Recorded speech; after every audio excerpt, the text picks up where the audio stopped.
And of course, as we've mentioned, these scenarios are described in greater detail in your book. Um, I'd like to know, since you've published so much as a scholar, how is it different to write these stories in a memoir, your firsthand experiences, and what was the hardest part of putting this book together when the Danube Ran Red?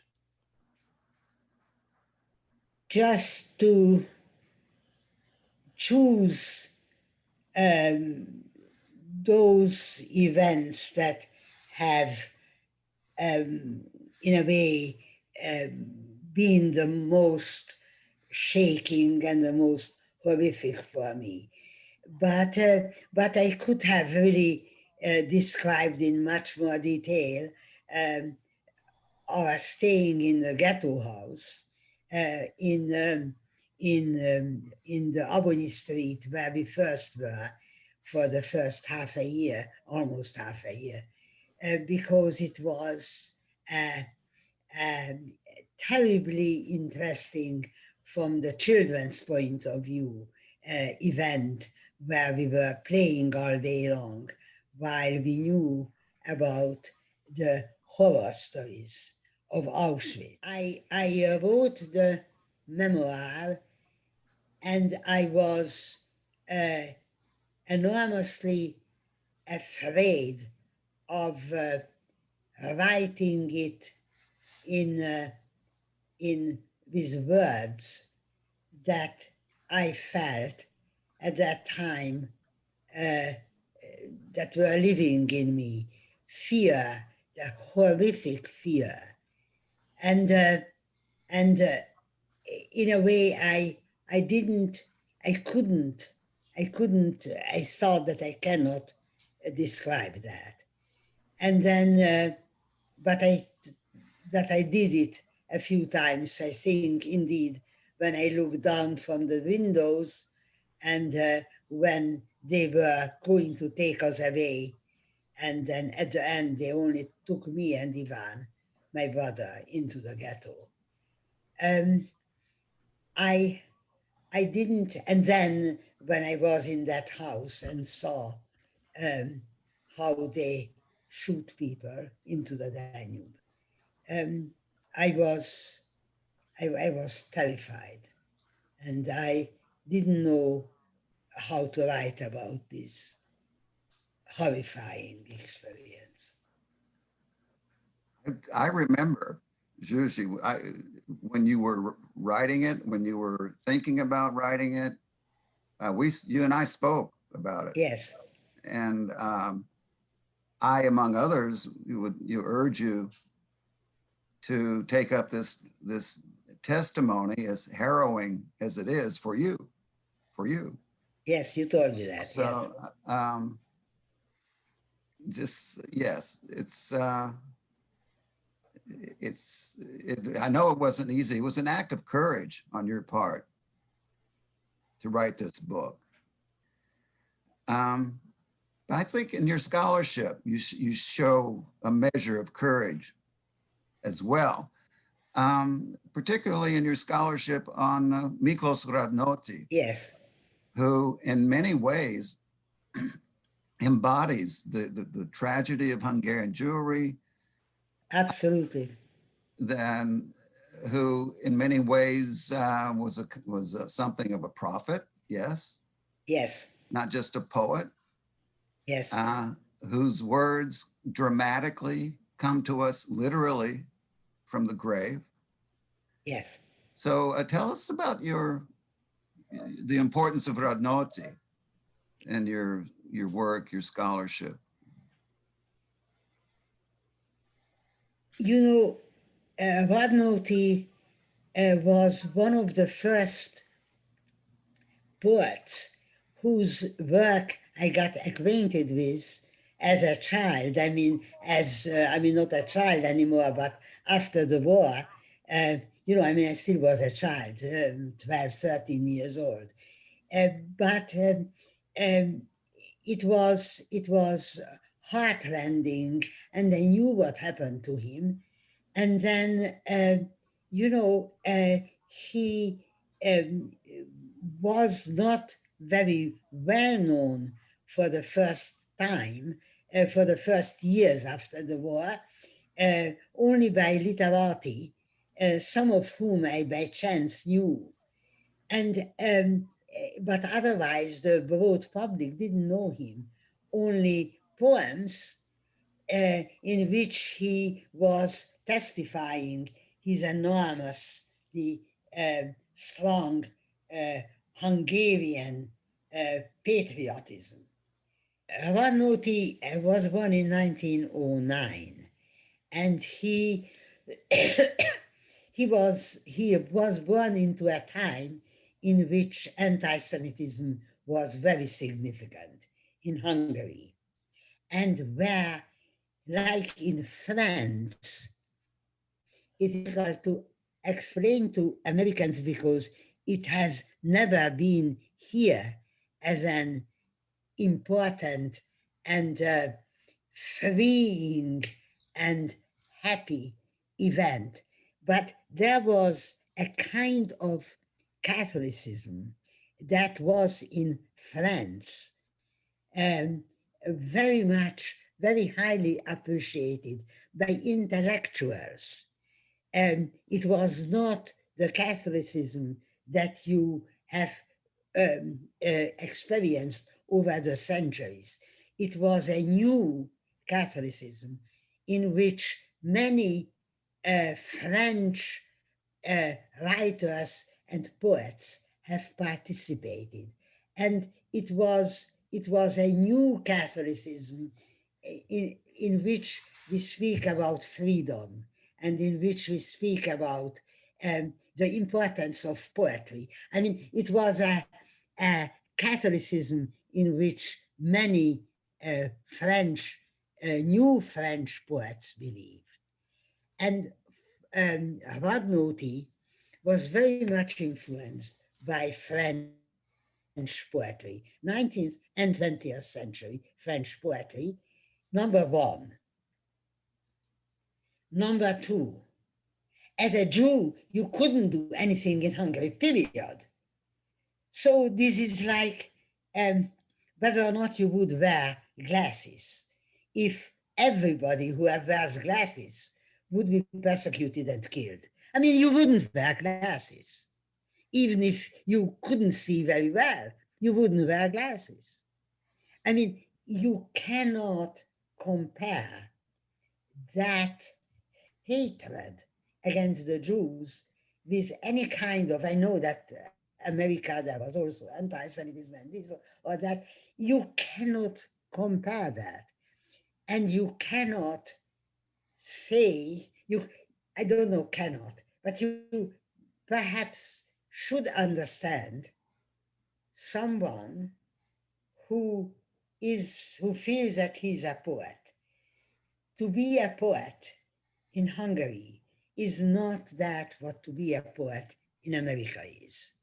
To be a poet is the savior of the nation. There are many examples for this, and I now avoid them.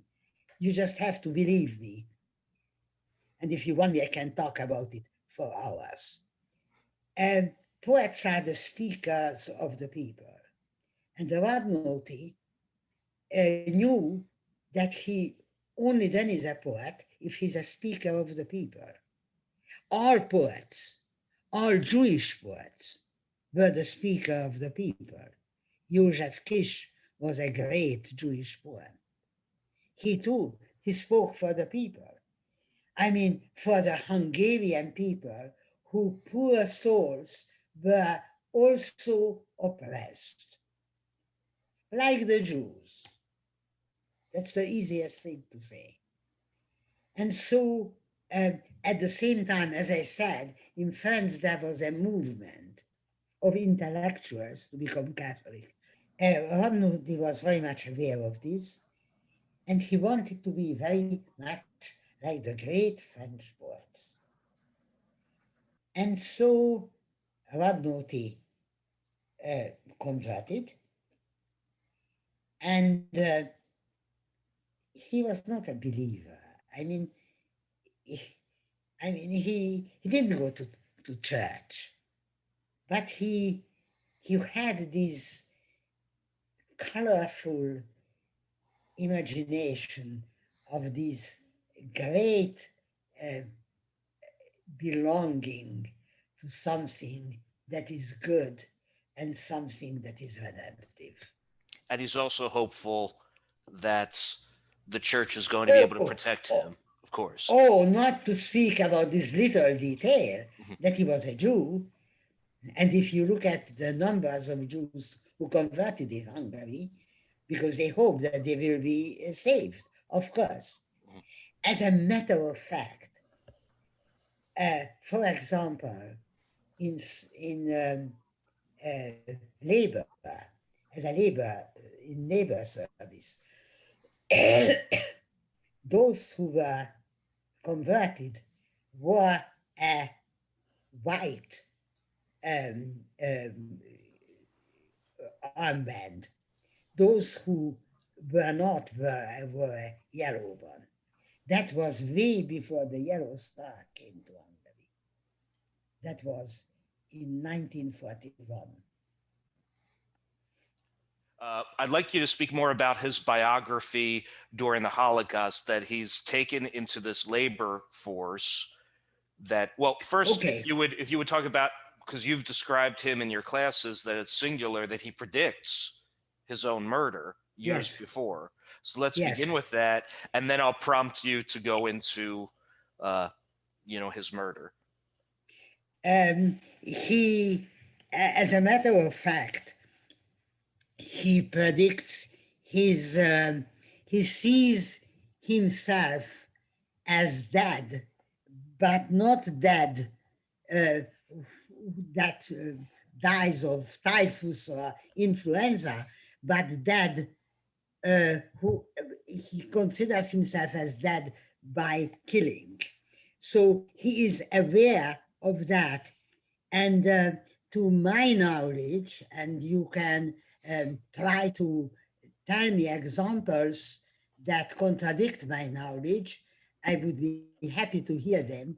To my knowledge, there is not one single European uh, poet who predicts the horror that comes uh, after the First World War. After the First World War, what characterizes people in general is uh, that they hope for a better world. I mean, they write about the horrors of the First World War, but they write about the new world in which such murders won't take place anymore. So it is honestly written about the First World War by many authors, by writers, by poets, and that's it. It is somehow hope there. There is hope expressed that nothing of that sort will happen again.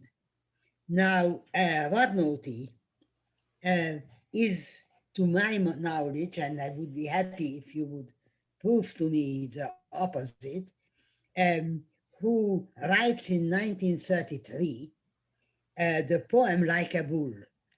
Now, you could say that in 1933, August, as this poem is dated, Hitler has already taken over.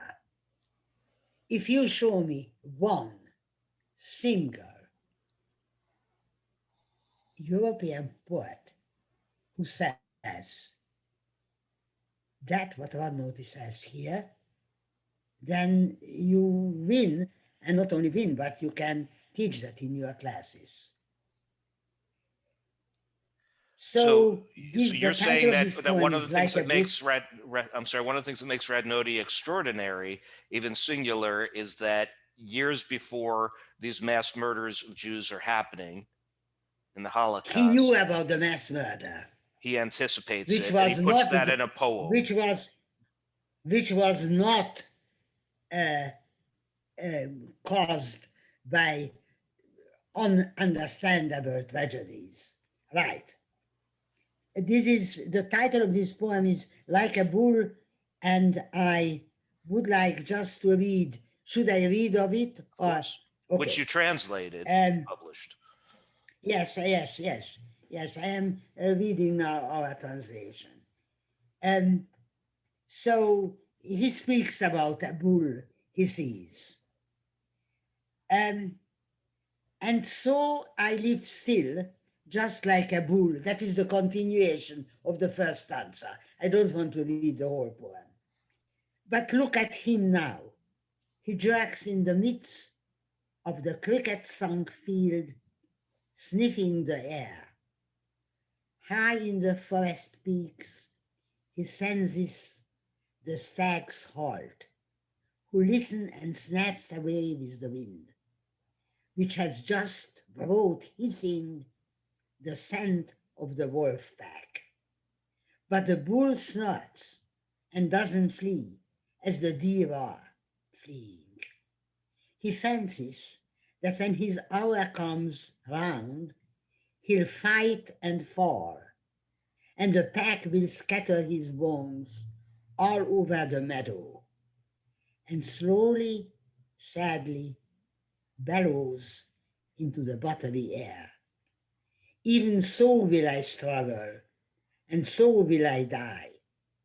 Still, as a sign to prosperity, the fields will preserve my bones. And the fields did preserve his bones.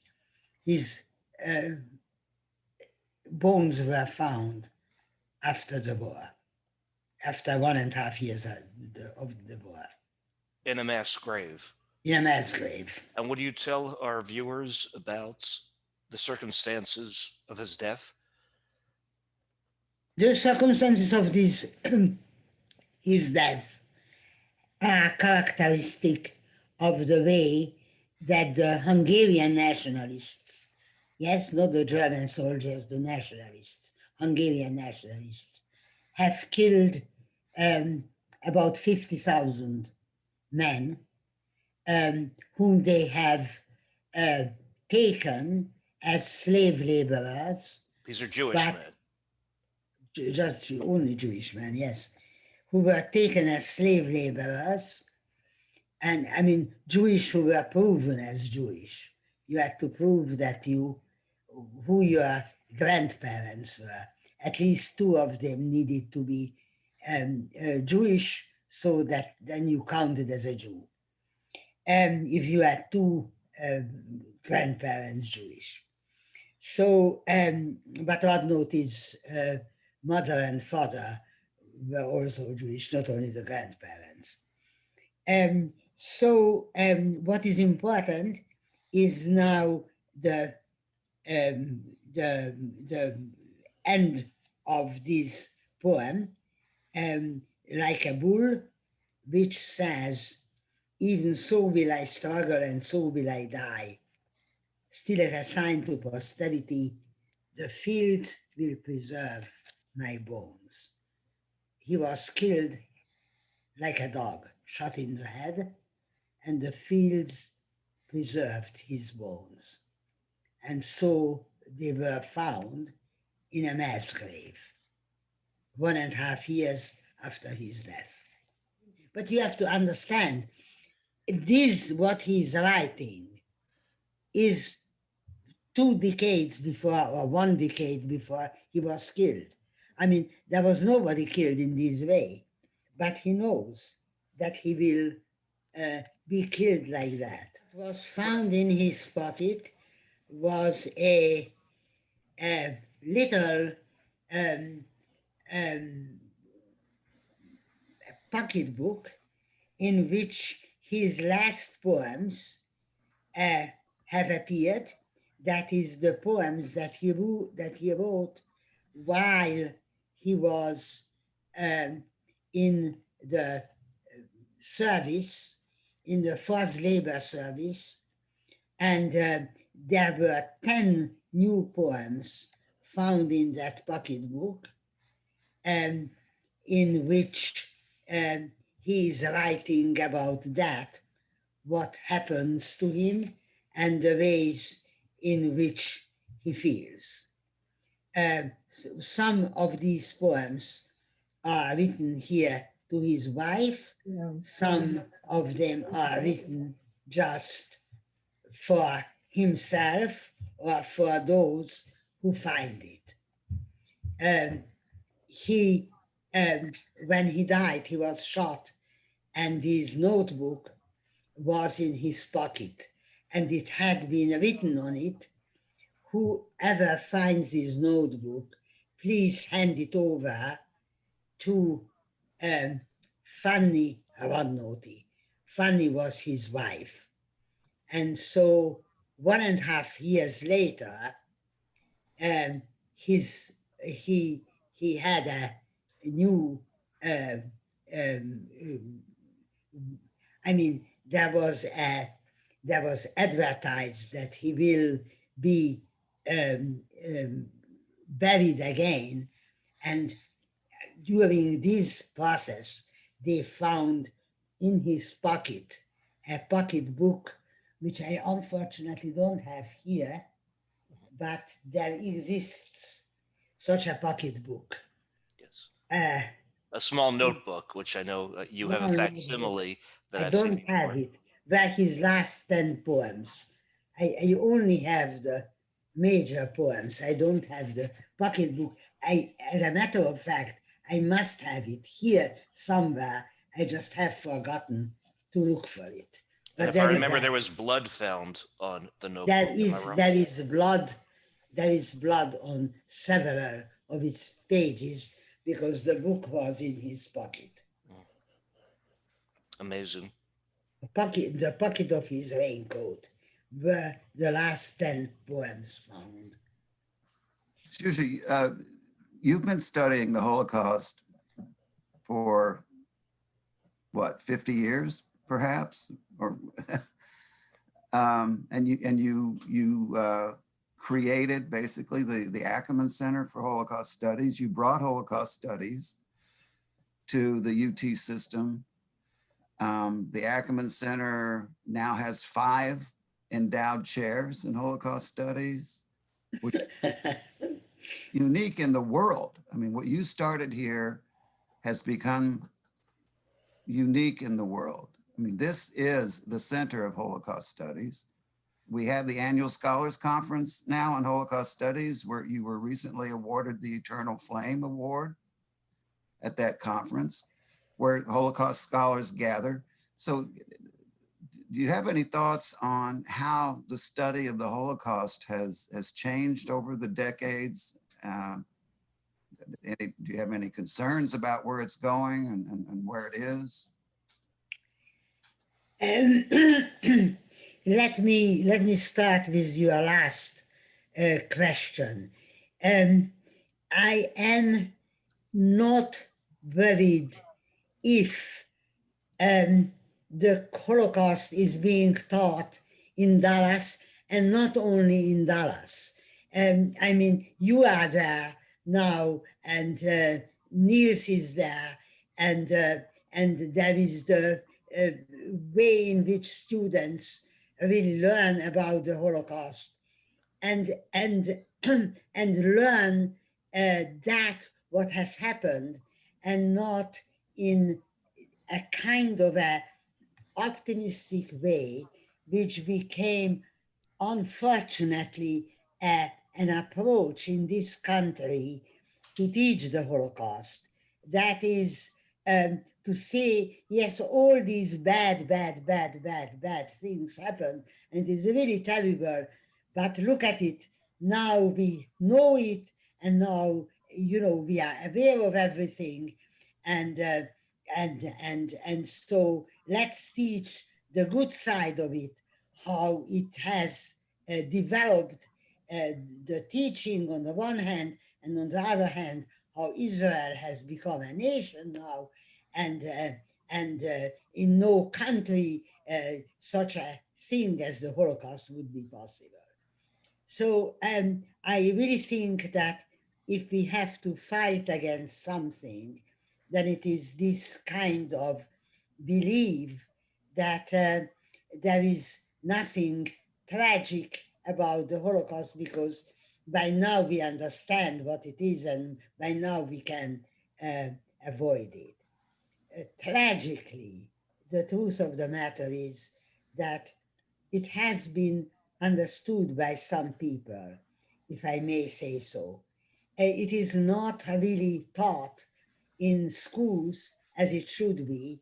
It is not David's books and my books and other people's books who have written about it, uh, those few books about what it was and what it means for the possibility of a culture to create such an event.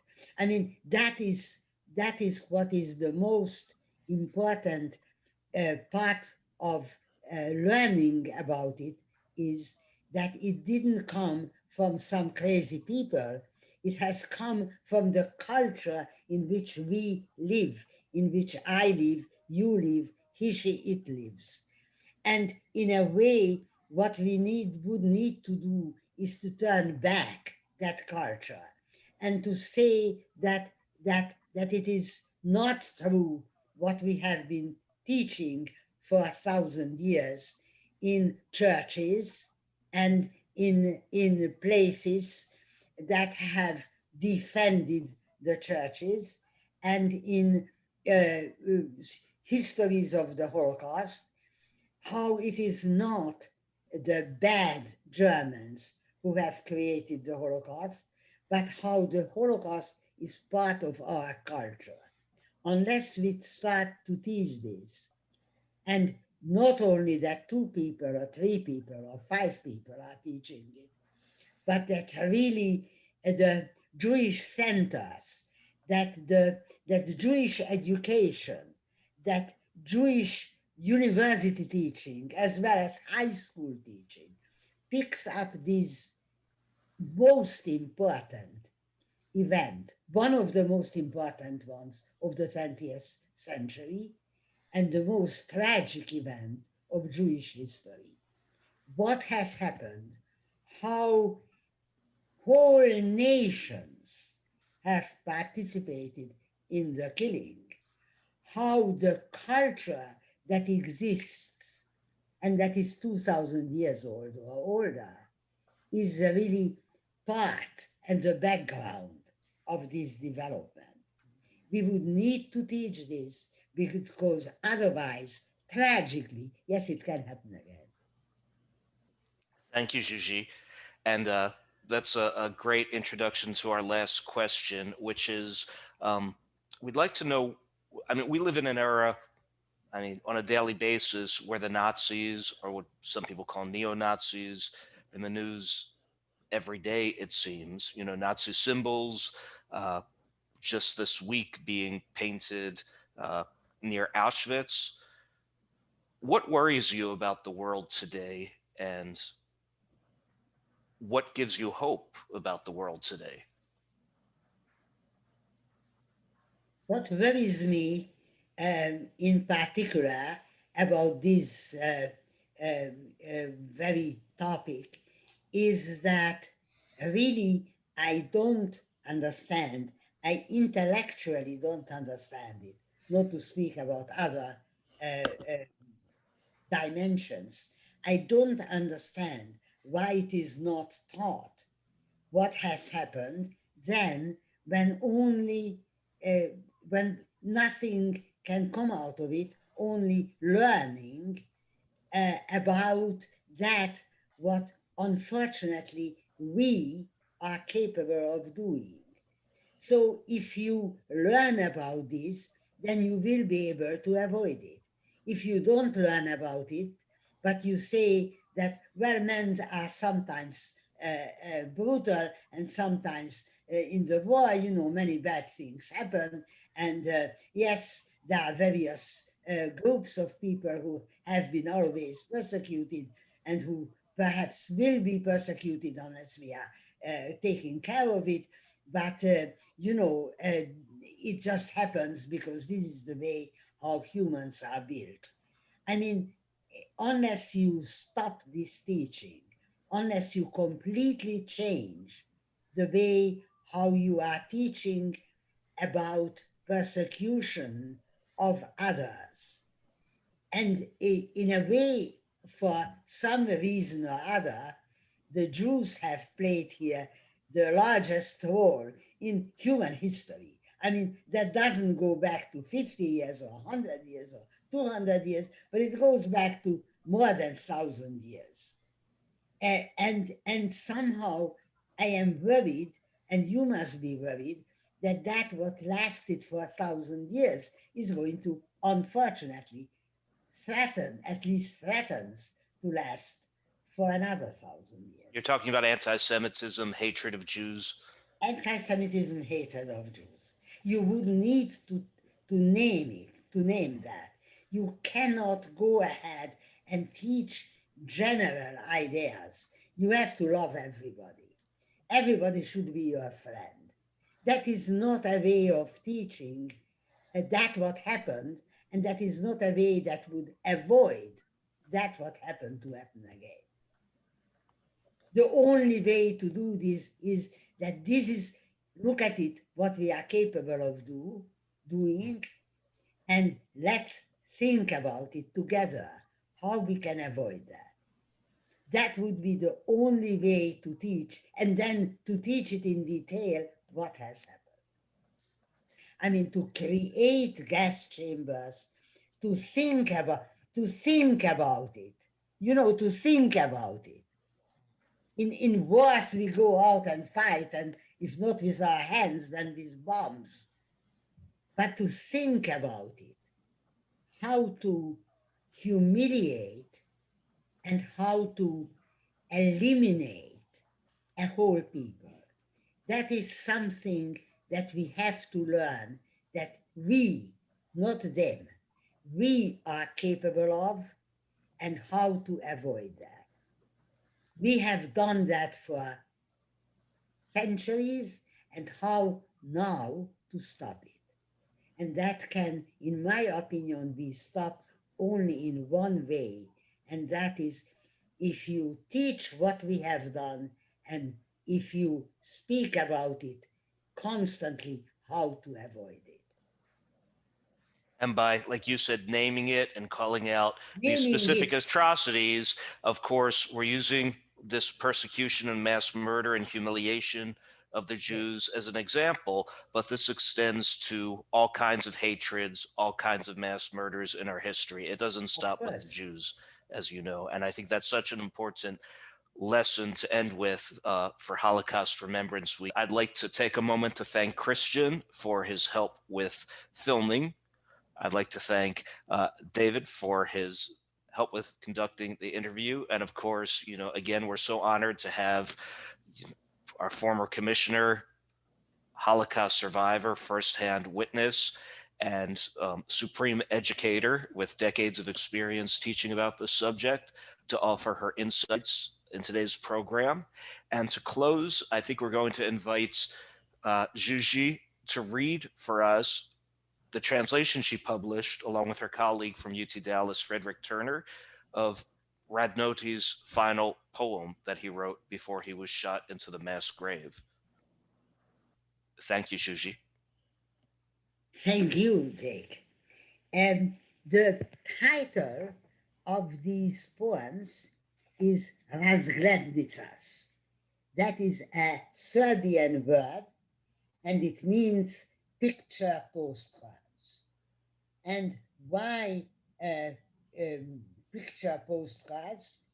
Because as he is marched as a slave laborer from Yugoslavia back to Hungary, and they are going through various villages or outside of these villages, and so he is marking the names of these villages where they are walking this group of people who then will be executed. These poems were found in the pocket of his raincoat 1.5 years after his death. The first of the Razglednicas is the following. It's an 8-line poem. Rolling from Bulgaria, the brutal cannonade slams at the ranges to hesitate and fade.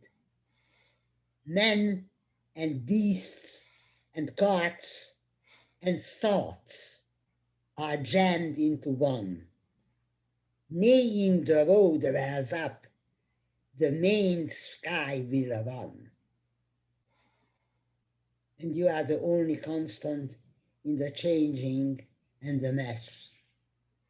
You shine on eternal beneath my consciousness.